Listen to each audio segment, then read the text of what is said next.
Self-approval. That's a very challenging area. Now, why is that challenging? Ladies and gentlemen, that's where most people get stuck, in the area of self-approval. That's a stage that a lot of people get there, and they never move out of that area. Why?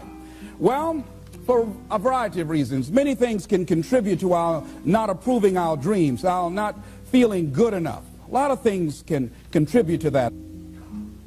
Many of us never live up to our potential or don't approve ourselves because we never had anybody to believe in us. Looking at some of the things that keep us from approving ourselves, that we've all done some things that we don't feel good about. Things that if we had to do those things over again, we would not do those things, or we would do things differently. So part of what we must do in order to begin to move into your greatness, you got to remove a major energy block. And that is dealing with the issue of forgiveness. People that have hurt you, someone who's done you wrong. Make a list, and things that you have done that you feel bad about, that you regret. Make a list. You know, maybe a time when you weren't a good father or a good mother or a good brother or sister, or you were a bad child, or you didn't do a good job, or you lied, or you were dishonest, or you stole. No one knows this but you, or something you feel good about. Say, you know, there's a real dog in me to do that. Something you just really regret. So we make a list of all those things. All of us have some of that. Somebody said there's some good in the worst of us and some bad in the best of us. So none of us escape. Now here's something I want you to do. I want you to become involved in an active process to get some clutter out of your life. So if there's any area in your life that you need to clean up, start working on it. I'm going home tonight to clean my closets. Any of you got any cluttered closets? Oh, raise your hand, please. Good. Let's go home. Let that be our task this week. See, the first law of the universe is order. Go home and clean the closet out. Get the clutter out. Start letting some of this junk go to make some room for something else. Do that with people. There's some people who's cluttering up your life. They serve no purpose whatsoever. They're just holding and occupying a space that somebody useful, positive, nurturing, and contributing could be holding that space. You don't even have time to look to see what else is out there because you all have all of these people surrounding you that's not enabling you to grow. So look at what is it I need to get out of my life. Just start cleaning this stuff out. Getting the drawers together, your dresser drawer, just getting stuff together. Just get them together. Maybe your car. I got to clean my car too. Got a lot of stuff in there. I live in my car. You know, can't put anything in my trunk. I got all kind of little things back there. 2 of my children back there in the trunk, you know. Everything, stuff everywhere. So I say, hey, let me just get this together. See, whatever you have in your environment is a reflection of your consciousness. So you got all that chaos there. That represents some disorganized, cluttered section of your mind. So let's get all that out of there, all right? Work to get that out, clean that up. Anybody that you feel very strongly about, have some negative feelings about, let's look at some good reasons to forgive them. Number one, you must try and see what has happened or see things from that other person's point of view. Let's look at it from their point of view. That's one area. That's number one. Then number two, holding a grudge hurts you. It doesn't hurt them. So just for good health and peace of mind, let it go. Any feeling of resentment or anger or hatred is called to me the load of bitterness within. Every thought that we entertain produces a chemical in our brain that impacts the body's immune system. And besides, this person you're hating, they probably are not even aware of it. If someplace having a good time, don't even know you're really hating them. You've turned up the steam, gone from dislike to hate, intense hate. And here you are killing yourself, making yourself vulnerable to various types of illnesses, putting yourself in bad health. And I say that person is not worth your sacrificing your health or 1 minute of peace of mind. 1 minute of anger robs you of 60 seconds of happiness. So decide it doesn't matter.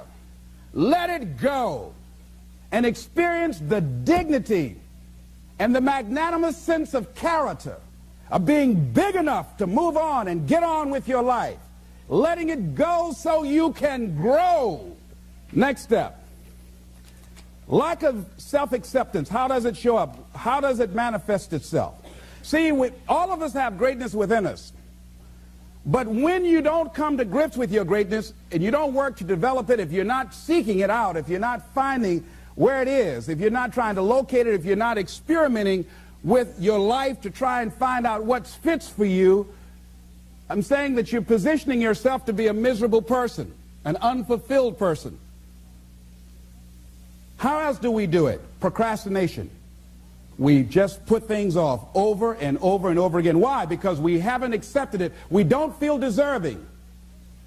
We don't feel that we're good enough.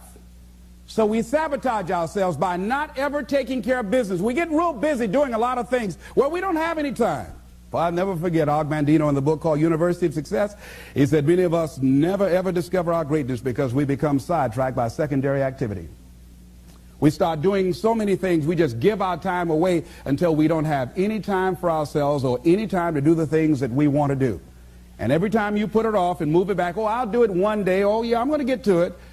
I'm saying to you that one day you look around and there goes a year, there goes 2 years, there goes 3 years. So if there's something you want to do it now. Do it right now. Don't put it off. Start right now where you are. There will never be a perfect, ideal time. Whatever you have going for you right now, that's enough. Work on that idea. Work on it, work on it, work on it. Another way in which it shows up, and that is that because of the relationships we form, people we have around us. Thinking about two guys. Larry Littles, he went to Bethune-Cookman College. He was a football player at Booker T. Washington High School, where I graduated from. Larry ended up playing for the Miami Dolphins, became an all-star offensive guard. Great guy. Larry really wasn't the most talented guy in that position at Booker T. Washington High School. There was a guy named Willie Covington that was far more talented. He was stronger physically. He was faster. But Willie Covington never, ever made it out of high school. Why, Les? He started running with the wrong crowd. Big Cov is what we called him. Started running with the wrong crowd, and those people led him to the penitentiary. And ultimately to a premature death. Got the word a few months ago he was shot and killed in Liberty City on 62nd Street, where I was born on the floor, my twin brother and me. Willie Covington had great talent, great potential, running with the wrong crowd. Watch out with the relationships you have. What kind of person are you becoming because of the relationships that you have right now? Do those people contribute to you? Do they help you grow and develop yourself? What kind of person are you becoming? People who have not accepted greatness for themselves, these people don't study, ladies and gentlemen. These people don't study. They don't have time for personal growth and development. They don't have time to work on their minds. No, they don't have time for that. Too busy for that. People can affect us. Our peers can affect us. Our environment can affect us. Just working consciously to overcome the poverty consciousness that I was raised in. The feeling constantly of saying, Les Brown, you deserve this. There's no need for you to be afraid. It's not too good to be true. It's true because you've earned it. The old-fashioned way, you have worked for it. But every once in a while, it comes up when I least expect it. My heart starts beating fast. And I start questioning myself and doubting myself. And I have to catch myself. You've got to be consciously conscious. So let's look at how we can begin to evaluate our self-esteem, our self-approval. Number one, to determine the height of your self-approval, it's important that you evaluate yourself because you know you quite well, but it's almost impossible to do it totally by yourself. You must get some caring feedback. Find somebody close enough to you that has observed you or been around you that you value their opinion and ask them, how do they see you? How do they rate you in terms of your self-esteem? And then compare what you have with what they say. See, there are things many times that people can see in us that we can't see because it's a blind spot. If I were to be talking to you and my breath is offensive and you don't tell me, and then I go around, not only do you know, everybody else around here knows. And then when I'm walking toward people, they say, oh, Les, I'll be right back, you know. And I don't know why people say, well, Les, we thought we wanted you to come to the party, but you can't come. Now, all you had to do just tell me, say, Les, you need to gargle with some ammonia or something, you know? Have you ever smelled someone's breath and didn't tell them, raise your hand if you don't know? So we all have those blind spots. We have those areas of our lives that we need to get some caring feedback. We need some coaching. We need someone to let us know that. And now, why don't people just volunteer that? One, they don't want to hurt your feelings. One, they don't want to embarrass you. But see, there are some people you know they don't want to hear it. They're going to argue with you. They're going to become defensive. If you're one of those people, just decide to shut up and listen. Next thing is, a good barometer to check out how you feel about yourself is how well you handle compliments. When someone pays you a compliment, can you handle it well? Lady was coming down the hall, and the lady said, "Oh, what a beautiful dress you have." "Oh, it's nothing. I caught it on sale." Nothing. No, I didn't ask you, did you get that on sale? I just said, it's a beautiful dress. Can you handle compliments well? That's a good barometer about your self-esteem. Can you handle criticism well? Can you give criticism? Next thing is, what are your expectations? What do you expect to get from life? What do you expect to get from your business? What do you expect to get from your relationships? What is your ideal day? What is it that you expect from this experience, this trip, this journey that you're involved in? People that have a strong sense of self-approval, they have high expectations for themselves and from life and from others. See, a lot of people don't expect much from life. So they don't shoot for much. They're not preparing for much. A lot of people are just showing up in life. A lot of people just get up in the morning and they go through the day, they go to the job just to pull a check down, watching the clock coming in. So you want to be a different kind of person as you forward your life. You want to get something out of this. If you're going to do it, it's worth your time, your energy. You've got some expectations from this. I do not let people waste my time. Someone want to meet with me, excuse me, what is this dealing with? I want to get to the bottom line. Because if it does not measure up to my expectations, I'm not going to invest my time. I don't have the luxury to waste time. I'm expecting some great things from life. And so I have to spend some time working on myself and developing myself. So examine your expectations versus your wishes. Some people wish they could do better, but some people expect to do better. Where are you on that? Next thing, let's look at what are the things we can do to increase our self-approval, our self-appreciation, our self-acceptance. Here's number one, love yourself. Make caring for you the highest priority in your life. Take care of you. Look out for what truly satisfies you. We're not taught to love ourselves.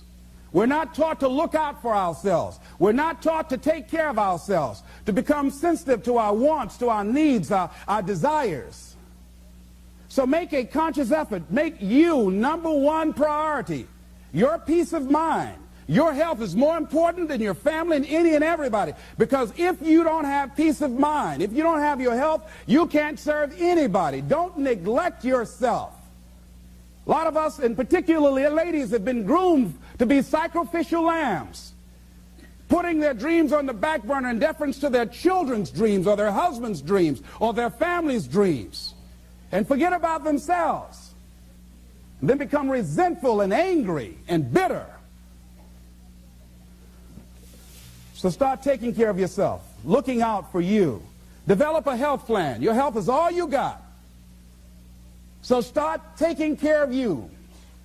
Eating nutritious meals, willing to exercise your body, taking care of this body, loving yourself.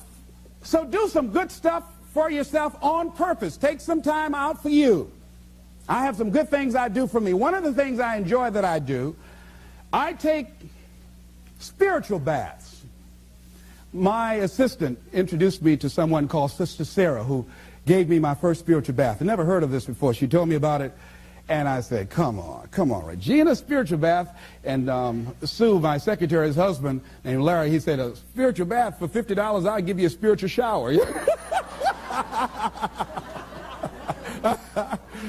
But I play soft music. I've taped some of my favorite music. I burn a candle, and I have different oils that I put in the tub of hot water, and I have flowers that I picked And I saw Coming to America, Eddie Murphy. They were sprinkling little flowers on the ground. So it gives me a feeling of royalty.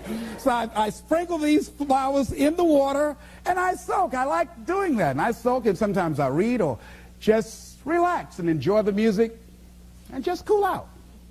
That's my time for me. Put the answering service on and just block out some time for me. I'm into meditation. I've been working and exercising now, just doing some things for me, taking care of myself mentally, emotionally, and spiritually. And physically. You can't develop and manifest your greatness. You can't be a high achiever if you don't feel good. You don't take care of yourself. So I'm taking care of me. And then you know what? It takes the edge off your life. It helps you to manage things rather than allowing them to manage you. Gives you more personal power to deal with stuff. Take care of you. Now here's something else I suggest for you. Become aware of what your needs are and develop compassion toward yourself despite your human defects. Develop compassion for yourself despite your human defects. You will never be perfect. Hello? You will never be perfect. You're human. You've made a lot of mistakes. You've done a lot of dumb, stupid things. Guess what? You're not through yet. You're going to do some more. Hurry up and get it over with. It's all right. Got to learn to be gentle with yourself. Make it all right. What you don't know, mistakes that you make. It's okay. Handle it. Learn from the experience. Decide that you are going to, whatever you become involved in, to be upfront, to be true to yourself. Are you getting what you need out of it? And be upfront with people and tell them what you need from them. Don't assume that they know. Don't say, I thought you knew. No, tell people up front, here's what I need from this in order for this to work for me. Be upfront with your stuff. Tell them up front so they're not surprised later on. So your feelings aren't hurt later on. See, if they tell you up front they can't do it, now you know you can keep on stepping. But tell people up front, here's what I want. In order for me to play this game with you, if we're going to dance, this is what I got to get out of it. See, if you don't take care of your needs, guess what? You will always have that nagging song in the back of your mind say, well, when do I get mine? When am I going to start enjoying this? Are we going to have a good time together? Do I get any oodles out of this at all? You're going to start asking that question. Everybody's happy having a good time, but you? They say, well, we thought you were happy. How could you think that? Well, you weren't saying anything. Well, I'm saying something now. Hope you got that. See, we're taught to be quiet and not speak up for ourselves and not to be selfish. If you don't take care of you, who do you think is going to take care of you? Who's going to look out for you better than you will? No one. No one's going to do that. You got a business? No one's going to take care of your business better than you. Nobody, nobody. Anything you want to do in life, you've got to take ownership of it and say, hey, I'm going to make this happen.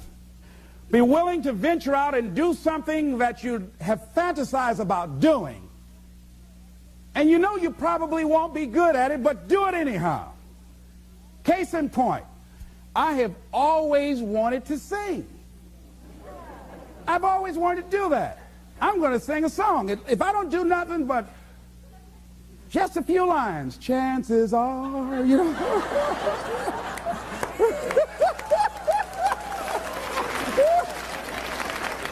Now, I might not be a Luther Vandross, you know, or an Andy Williams, you know, but it might be a little Perry Como up in there, a little Mathis and Nat King Cole. Next thing is avoid people and situations that upset you. Hello? See, there's some people that know just how to push your button. They know just what to say. So, you know what? I don't even deal with them. I just avoid, excuse me. Hey, I want to talk about something. I understand, excuse me. I'll be right back. Now, you might call that cowardly. But I'm not going to expend any energy arguing with anybody. Life is too short, ladies and gentlemen, and unpredictable. I don't want to spend my time arguing with anybody, so I avoid situations that will get me upset. I don't argue with people. I avoid things. I don't look at movies that frighten me. Last frightened movie I saw was The Exorcist. I never saw another one after that. I never forget going home. At that time I was married and I was blowing the horn, going up into the driveway. I said, "Open the door."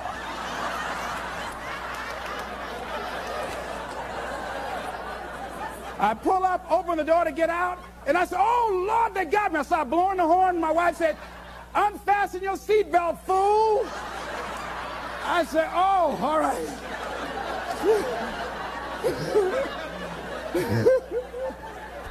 That movie scared me out of my wits. So I don't look at scary movies. I'm one of the people in a scary movie like this. Tell me what's happening now. Tell me what's happening. I threw popcorn all over everybody. That girl was spitting on those people. I don't do that. No.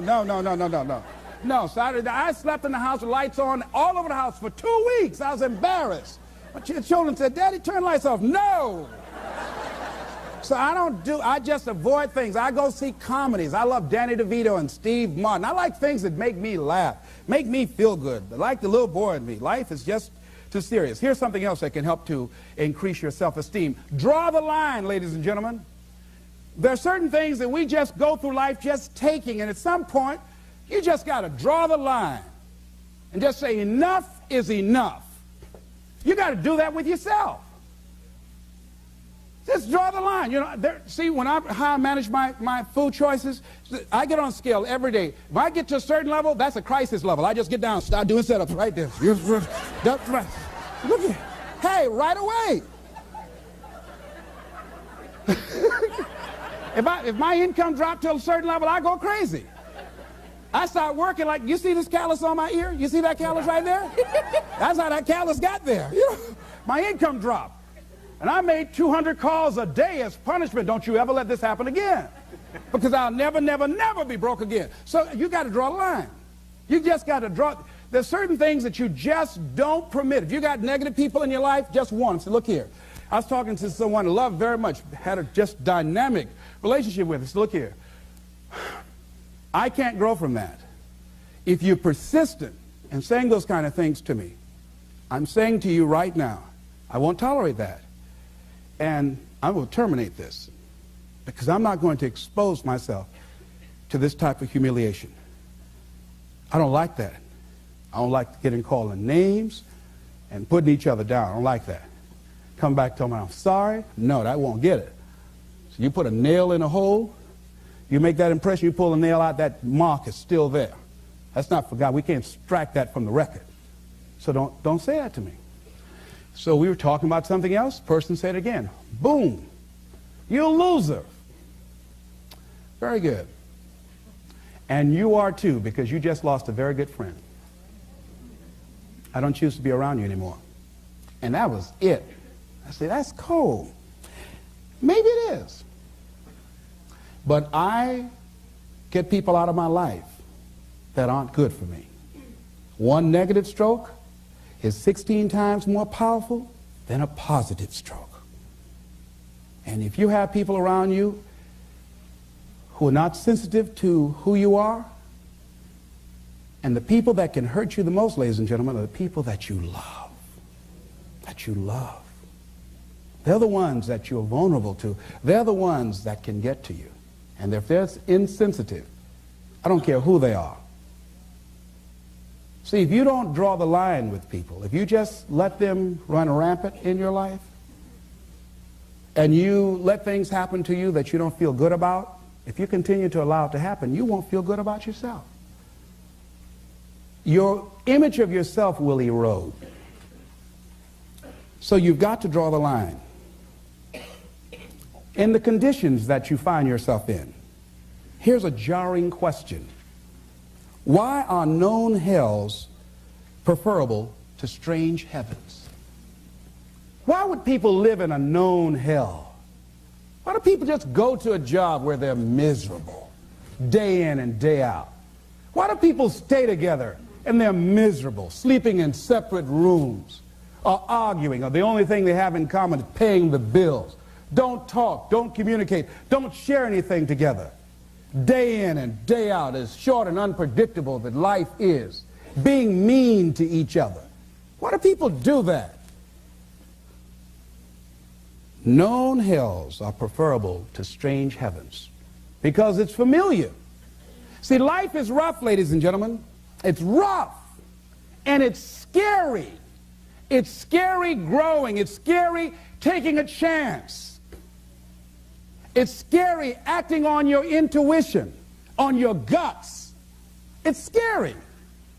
It's frightening. There are people that's tolerating things right now, and they're immobilized by fear. They can see the hammer coming, and they're afraid to even move because it's scary.